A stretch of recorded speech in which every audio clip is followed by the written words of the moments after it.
I'm going to tell 25 people about this one success thing that I really want people to know. Because we think we can only tell it once to one person and then that's too much. We need to actually tell it again and again and again and again. So I think that's really critical, is to be intentional about what it is that you want to say and why you want to say it. And so it allows us to then scaffold to where we want to go, because we always need to market to our future selves. Welcome to Voices of Leadership, the podcast that shines a spotlight on the remarkable women of the International Women's Forum, who are reshaping industries, defying norms, and being instigators of change. I'm your host, Amy, and I'm inviting you on a journey through the minds of trailblazers. Each episode is a candid conversation with women leaders from across a variety of industries and sectors. Through these conversations, we aim to ignite a fire of inspiration within you, whether you're a budding leader, a seasoned executive, or simply someone with a passion for growth. Do you struggle with self-promotion and feel like you're not being seen and heard? On today's episode, we welcome Lisa Bragg, author of Bragging Rights: How to Talk About Your Work Using Purposeful Self-Promotion. We had so much to talk about that we divided our conversation into 2 episodes. In part 1, Lisa challenges our traditional definition of bragging, and we talk about what a hidden gem is and how to be intentional about self-promotion. If you want to learn how to brag, this is a great place to start. Hi, Lisa. Welcome to the podcast. Hi, lovely to be here. It's really nice to meet you. So I'll just say that we've never met, and we connected through the back end of IWF Canada's new website. So before we get started, I'd like to have a little shout out to Sarah Shortreed, an IWF member who spearheaded the project. And it was great and easy to use, and it was easy for us to connect. I love it, because you know what? That's what it's about. How do we connect more to actually build great relationships? So kudos to all involved. And you're a member in the Toronto chapter of IWF? I am. I'm a new member. Oh, a new member. Well, welcome. Have you been to any events yet? I sure have. I'm one of those people, if I join, I'm joining and I'm involved. So I've been to a few things, including a dine around and several different gatherings. So it's been a lot of fun. So far, so good. That was going to be my question, if you've been to a dine around, because they are a lot of fun. Oh, so much. Yeah. So you are the author of the book, Bragging Rights: How to Talk About Your Work Using Purposeful Self-Promotion. I really enjoyed your book. Thank you. And I want to talk about your writing journey, and I have a bunch of questions about all the topics you covered. But before we get started, I'd like to clarify the definition of bragging. You define bragging and all its derivatives as talking about your successes and accomplishments in a positive way. You note that in the 1300s, bragging actually meant brave and spirited and not boastful. And the German and Dutch definitions include words like shine and shimmer. Now, this isn't the common definition today. So can you talk to us about why you're trying to bring the term bragging back to its original definition? Yeah, because far too many of us, I'm sure, we've either been told this or we've told our own teams this: put your head down, do good work, and eventually someone will notice you. And so we're taught to not talk about our successes. And that leads to us then having to do more work so that somebody else will see us and talk about our successes, so we can get those promotions or opportunities that we already deserve. Not even desire, we already deserve them, because we're already A-team players, we're already at our best, but we feel like we have to wait for someone because we've been told that bragging is taboo. And that's where we have to really understand that bragging is talking about your success with pride, and pride is also justified self-love. So justified self-love is the reason why we need to give ourselves the pat on the back and wave our flag and let people know that we're here. I think the challenge is the confusion with the term self-aggrandizement. That's the puffery, the ickiness that we see everywhere, that I'm better than you and only one person can win. That's self-aggrandizement. That's the Instagram that I'm standing in front of my yacht or my jet, and it's not mine, but we feel that with it. But when we do see someone who's standing in front of their corporation that's just landed $1 billion deal or $100 million deal, but we've seen her have moments along the way, then we know it's true and we feel a success. We want to hear more about success and we want to cheer her on more. But it's the self-aggrandizement that's the turnoff. And so when we make that switch to see justified self-love, how I'm here of service to the world is really what it's about, then I'm able to talk about my successes without feeling that ickiness. So for today's conversation, we'll be clear that when we say brag or bragging and otherwise, we are talking about self-love and not self-aggrandizing. Yeah, that's great. Perfect. So what prompted you to write the book, and what was that experience like? Well, it's a journey. My last name is Bragg. It's it's on my birth certificate. So you can't, So weird. I struggled with it for a while when I was about, 13, 14-year-old, the age my daughter is now. I felt people would say, oh, when I was, I'm one of the part of those people, I'm raising my hand. I, wanted the gold stars. I wanted 99%. What do you mean I didn't get 100%? I wanted success. I wanted it because that was the way I understood it back then. And so I played the game. I wanted to have those high marks. And I realized that when I had success, even at a young age, people would roll their eyes. Oh, you're going to brag about it. And so I started to not tell everyone all the things I was doing. I had lots of side things going on that I wanted to do, but I wouldn't tell anyone. And so I thought that was interesting. And then I became a broadcast journalist. And I'd go around to all these successful people and say, hey, I think you should be on camera. You're the expert. I want to interview you about this. And so often she would say, oh, who, me? No, go down the street. And I remember there was a few times, because I know you're in Kitchener-Waterloo and I work there. And there are so many people at the universities. Oh, no, go down the hall. So-and-so, he's done it more. And it's like, okay to also have Peter John, but why don't I also have you? And so I'd get to coach people right there on the spot and say, let me help you. I'm going to, this isn't going to be a gotcha interview. And then I would see her get more opportunities, and maybe she'd go off and get a new job. And so many things would happen by allowing herself to be on camera. And then I started a company, MediaFace, which was content, one of Canada's first, doing video animation, e-learning, social media. And again, would work with subject matter experts within corporate. And they'd say, Lisa, I see what's happening with our subject matter experts. Can you help me? But, people would say, isn't that then just telling people to get on social media? But that's not the thing. Because otherwise, if it was just get on social media, we would all be rock stars and it'd be so loud. But it's not about that.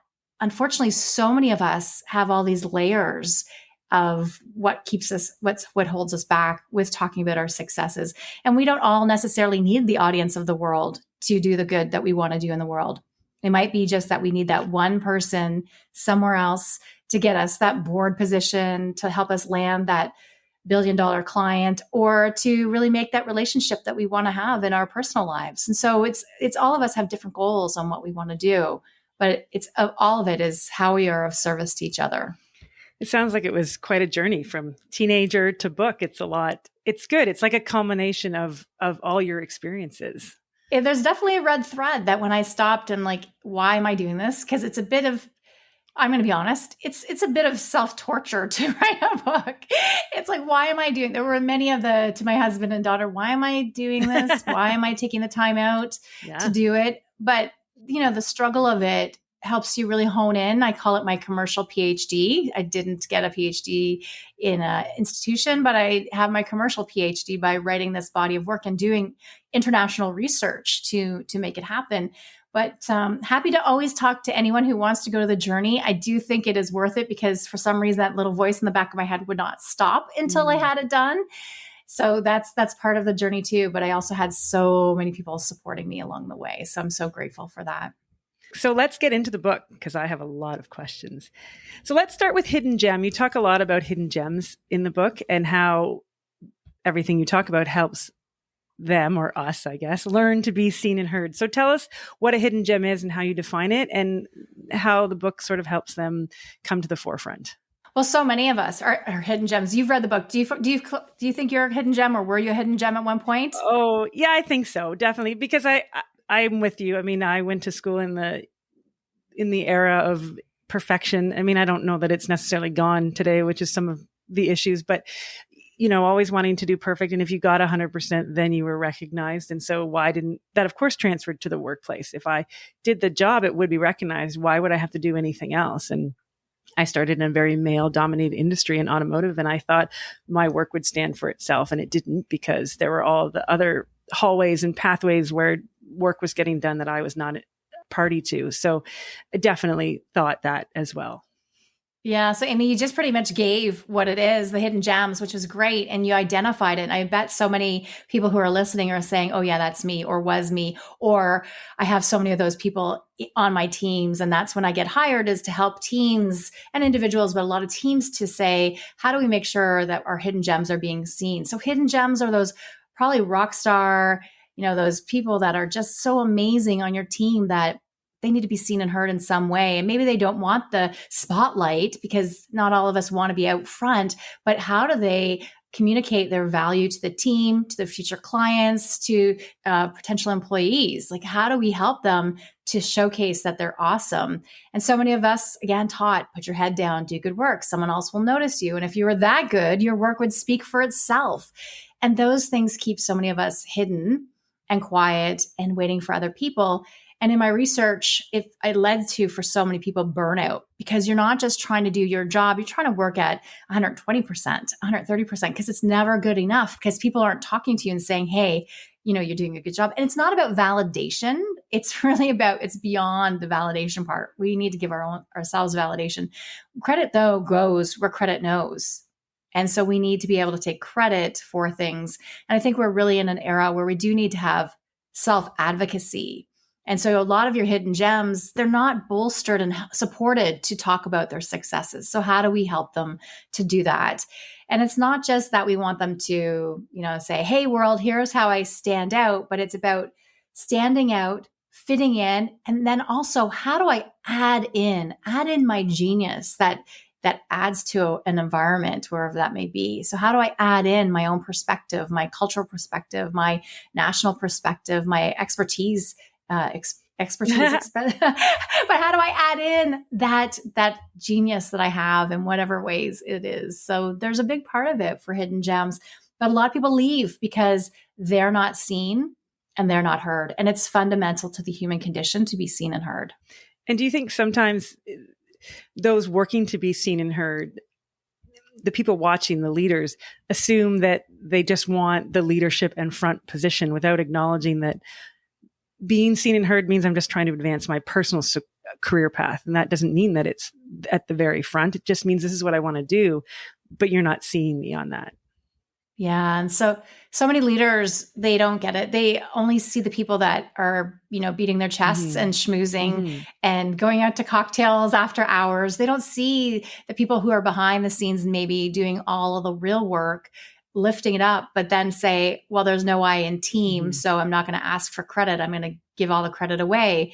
And so the credit goes to the person who's always had the credit. And that's unfortunate. And there's been a lot of research done on that. So, I know, we're always a team. We're in a team environment. We don't take credit. But actually, you know what? Humans do. And so when we say that, oh, our team, they just share the credit. You know what? If it came down to when we're in an abundance mindset and lots of jobs are around, yes, we're like that. But when it comes down to a scarcity mindset and we're looking around, people aren't in the office and we're saying, haven't heard from her in a long time. We probably don't need her. Meanwhile, she's actually the backbone of your whole operation, but you didn't know that. And that's happened to a few people that I know, where they let go the quiet person who wasn't advocating for herself, didn't realize actually how much she was actually carrying that whole team, because she worked from home. And that's okay to work from home. A remote is great, but you still have to advocate. And so many people that I get in corporate too, they think, well, I don't want a promotion. I just want to stay where I am. The challenge with that is that we still have to talk about our successes, because the environment is changing so fast. People need to know what you're doing, how you're here to serve, so that they know where you fit into the bigger picture that you don't even know is happening right now with mergers and acquisitions or layoffs and all those things. So it's part of protection for your own career, no matter where that is. And it's not just about people who are in middle management or vice presidents or CEOs. It's really the long-term continuum of being a productive person in this world. And you talk a little bit about sort of the how-to. So you talk about having a point of view and having pillars to help stay focused when you're bragging. Talk to us a little bit about how that's important when you're trying to have self-love and promote what you've been doing. I don't know about you, but do you remember the time when you go and your kids, you're talking to another parent, and then that parent just lifts off all the things that this must have been when they were little, like, Tommy is walking and eating and doing all these things, and Tommy the list is not a good thing. So you want to be intentional about why you're talking about your successes. I think we all need to talk about it a lot more, but when you do it with intention, that takes the ease of it. That allows you to say, here's why I'm really talking about this. I'm going to tell 25 people about this one success thing that I really want people to know. Because we think we can only tell it once to one person, and then that's too much. We need to actually tell it again and again and again and again. So I think that's really critical, is to be intentional about what it is that you want to say and why you want to say it. So yes, I want to tell people that I landed this big client, because then it allows them to see themselves in the same vein as that big client, or because then they'll know that I'm able to handle those kind of accounts, or then because they know that I'm going to take really good care of them as my client because I've been there, done that. And so it allows us to then scaffold to where we want to go, because we always need to market to our future selves, where so many of us good girls, we want to really think about our reputation in the past and not connect the dots for people. So we have our reputation. It's already good. It's great. Really, where we want to market to is where we want to go, and knowing that we're on solid footing because of all the great things we've done. But where do you want to go? And that's where having intention again says, here's where I'm going. And here's how all those experiences, they connect to the future me. And we're not making all these lateral moves that so many people do, where I have to have, I'm going to use sports, 110% of that job, where a lot of men will make a move when they have 35, 40%. And again, research has been done on that. And it's because they often go on the promise of themselves, the promise of, I bet I can do that, instead of us saying, I have all of the research, all the literature, all the certificates. There's no way, ifs, ands, or buts, I have that, all of it. And that just doesn't work that way for us. We need to go in on I'm betting on myself, because I'm going to bet on you. I'm going to bet you're already awesome with it. And are you comfortable sharing your point of view and pillars with us? Yeah. So thank you for that. Yeah. Well, so my point of view is, and you know what, they can change too. So it's not something that you have to have for the next, you do need to keep in the line, especially if you're on social media, 6 to 18 months, keeping the same idea going, because that's where it takes traction. Where if I said to you, one of my pillars is really about all of us need to be seen and heard. But then tomorrow I'm going to say to you, well, now it's about all of us should wear the color red. Like, that's confusing to your audience. And so really what I want to do is put it out there, and then I have to put it out there again and again and again, the same pillar. Because so many of us think that we need to talk about so many different things to be interesting. But actually, when you see people who are very successful, they're successful and they have depth in one area. So I'm known for helping people to talk about their successes, to help people brag, so that's easy for them to say, we will hire Lisa for that. And so it's really talking about success. So successes, so bragging is really one of the things. Storytelling, I'm really about storytelling, and how do we do storytelling for our own marketing, sales? And then how does it translate to our organizational perspective? That it's not just me telling my stories, but when I talk about my successes, that also makes the organization I'm part of look really good too. And I kind of mentioned this already, because they look good. I can attract more clients. There's a halo effect. I can also bring in more awesome employees, because I'm going to attract more of the same fit, because we have the same values. So that's a big part of it too, is that we're going to attract similar people. And so when we have a point of view, that really means I stand for something. And we're seeing that more and more with organizations, where we have to say, here are my values. Bit tricky. So that's why sometimes I come in and help, because how do you talk about your values in a world where we have different values? But we use psychographics to say, here's our commonalities. We have things in common.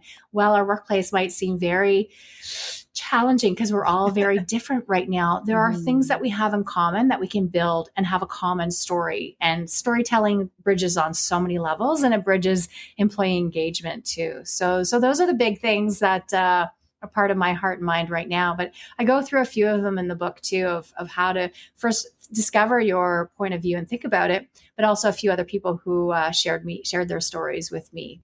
Yeah, there's some great stories in the book. Thank you. Which I recommend everybody reading, because the stories are fantastic. But I'd like to hear a couple of your stories. So you talk about being bold or not being bold. So is there a time you wish you had been bolder?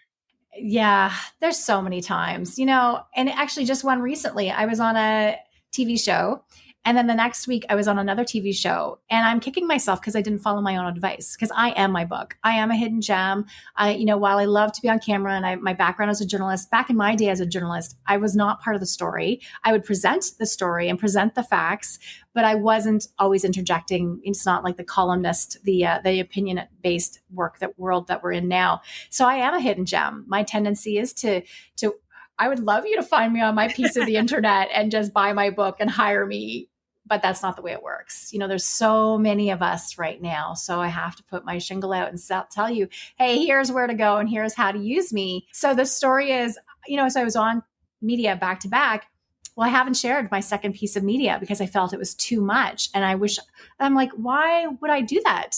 So now I have to write a story about not being and standing in that power that I have, the graciousness of being of the people that brought me in to do the show. First of all, so I was a bad guest, and usually I'm a great guest, but also that I'm not owning it. And this is part of my power. Why wouldn't I own it and share it right away? So I wish I was bolder just a few weeks ago to share it back to back and say, hey, here's a big splash of what I'm doing. Because so many of us are featured in blog posts, on podcasts, and in media, and then we don't do anything about it. I tell a story of somebody who was featured in Cosmo. She just tucked it away. Why do we do that? And we do it because we're afraid of overwhelming our audiences with being seen and heard. No.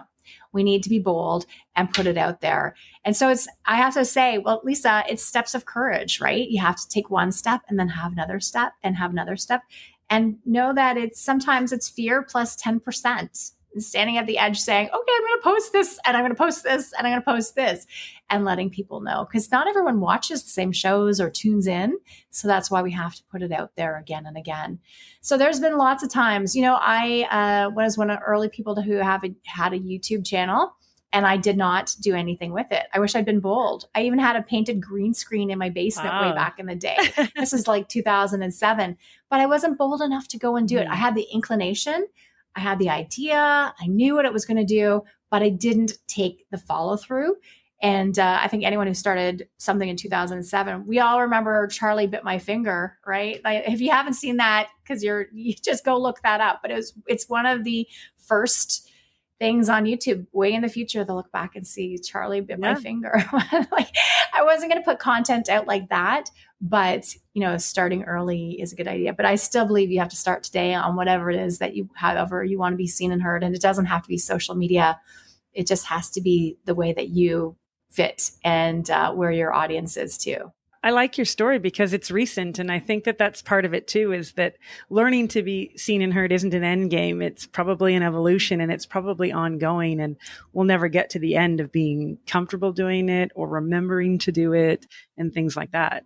Yeah, you have to keep going. And that's where, my book here, I'm showing it. If you're just listening to it, it has all these tabs in it. And so it's helpful when I'm doing podcasts and shows to have it there. But I love seeing the book torn apart by people who are using it. They're posting it.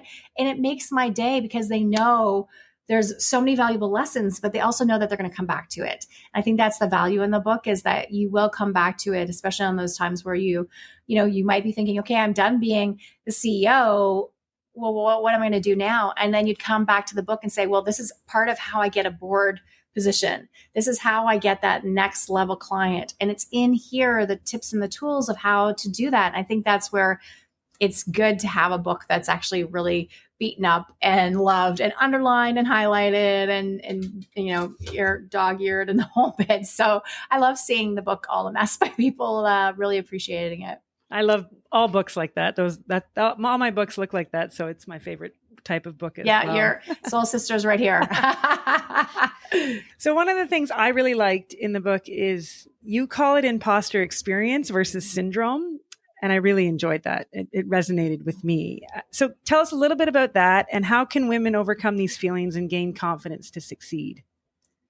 Yeah. So even the people who came up with the idea of imposter syndrome wish they had called it something else. So I call it imposter experience because I believe in this era that we're in now, we're always going to have it. So it's like an S curve. So we think, okay, I'm going to try something new. We kind of go down and then we climb up the S thinking, oh, I know exactly what I'm doing. And then it's like, no. Then I realize that I actually don't know what I'm doing because, well, we're all here based on the shoulders of giants. And then we realize that, oh yeah, no, I don't know what I'm doing. And then we fall down and we're down in that pit, that valley. And then we realize, oh yes, I do know what I'm doing. And we have mastery again. And then all of us, think about it.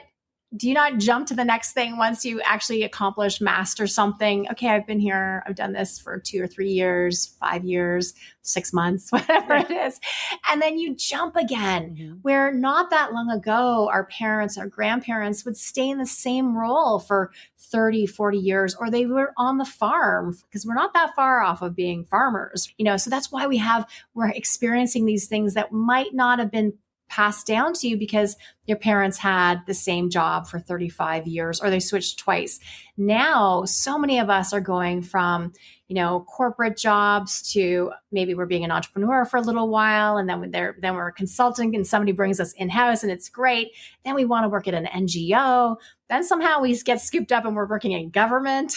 And then we put out our shingle again and we start something else. Or before, you were in one sector and one thing only, and that forever it shall be. And I'm not one on faking it till you make it. I think that we know we're faking it. I think we just say, I don't know what I don't know. And when we're honest with each other about that, I love that about women coming together. And it's like, I don't know about this. I've never done this before.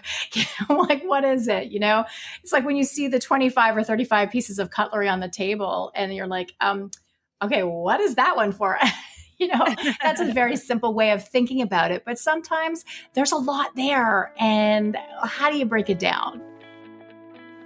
Thank you for listening to part 1 of my conversation with Lisa. Lisa and I had so much to talk about that we divided our conversation into 2 episodes. Please join us on the next episode for part 2.